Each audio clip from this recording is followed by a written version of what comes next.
Hi, my name is Grania Ping, and I would like to speak to you about my applied project and poster for my single case research design titled Functional Communication Training Decreases the Amount of Tantrum Behaviors During Transitions Away from Preferred or Unpreferred Activities for a Toddler with Autism.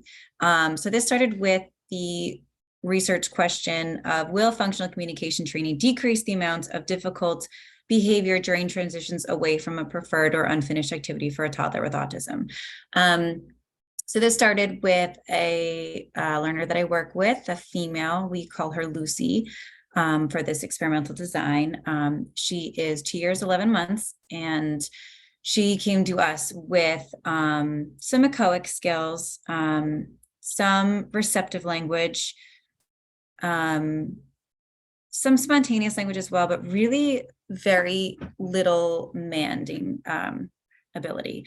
It was reported that before she came to us, she was able to sign for more, for help, for all done, and for more, for help, and for all done with some prompting, but that she was able to do it. However, due to some inconsistencies at home, some changes in home life and family life, those skills were no longer being worked on and or reinforced. So she no longer uses them, and therefore has really no way to mand. Behavior that we were seeing was anytime that she was prompted to transition away from a preferred activity or something that she was actively engaged in, that would result in tantrum behaviors, including throwing herself on the ground, flailing, screaming, crying, kicking, grabbing, things that are potentially going to put herself in danger. Property destruction happened. She hit her head. It became an unsafe situation for her anytime she was prompted to transition away. An FBA was done with the conclusion that access to tangible was the function of that behavior. So I did some research, and specifically 2 articles that are listed here. One was from 2011, so a little bit older, but it was called Trial-Based Functional Analysis and Functional Communication Training in Early Childhood. And the conclusion was that functional communication training can lead to reduction in problem behavior and increase in communication. And then there was another article that was more recent. It's from 2019, and it was from the Journal of Applied Developmental Psychology. And this one was titled Relations Between Toddler Expressive Language and Temper Tantrums in a Community Sample. And this specific study focused on children 12 to 38 months. And there was a significant relation between expressive vocabulary and the size of temper tantrums and temper tantrum severity.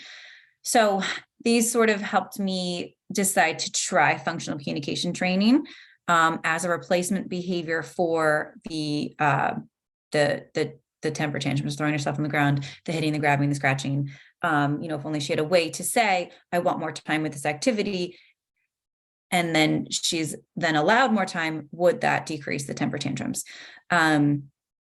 So the method that we attempted was to, upon the removal of an item as well as the SD, we're all done, time to clean up, we're all finished, to then immediately physically prompt assign for more, since this is a skill that she had before, according to parents, to physically prompt assign for more, and then immediately reinforce that by giving her back the item that we had previously asked her to transition away from.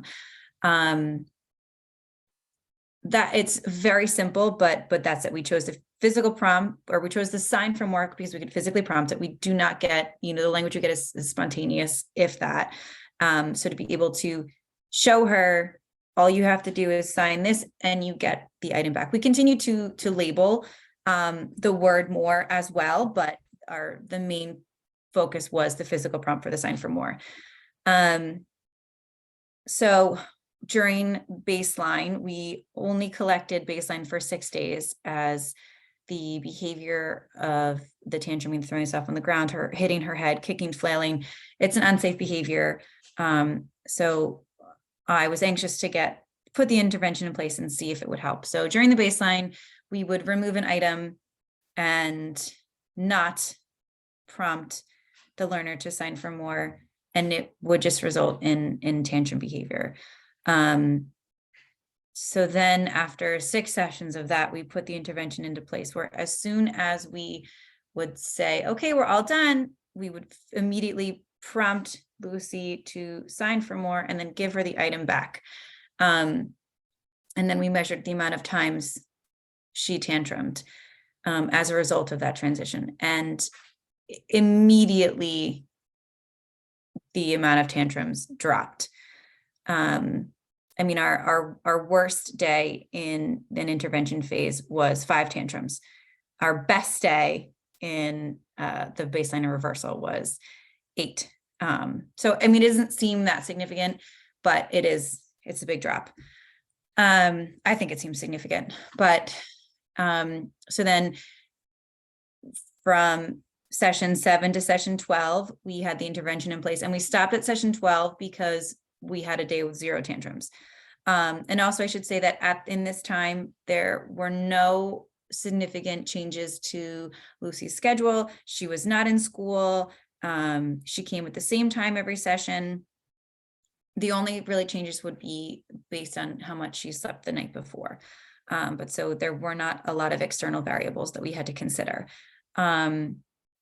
So we got 0 tantrums. And then the next session, we started the reversal phase, where we went back to removing the item. And at this time, we put the functional communication on extinction by not reinforcing it, not prompting it. And we did not see any attempts to independently demand for more. And it just, once the item was removed, a tantrum occurred. One change that I definitely would have made would be to have taken not just the frequency count of tantrum, but also the duration. The data doesn't show it, but the duration greatly increased during the reversal phase of the tantrums. So again, I don't have the data to back that up, but I know that the frequency was as high, but the duration was higher during the reversal phase. So in hindsight, and future projects, I would take both. If I'm counting frequency of tantrums, I would also take the duration, and possibly even describe the topography, because that did change too. I do believe they're more severe, but again, I don't have the data to back it up. But just that was my observations. And then after 5 sessions again, we didn't want to do too many days in the reversal, because the behaviors, there's potential for self-harm, for injury, for safety reasons. The data was already showing a change during the functional communication period. So when we went back, there was again, and we went back to implementing the functional communication, the physical prompt for the sign for more every time we transitioned.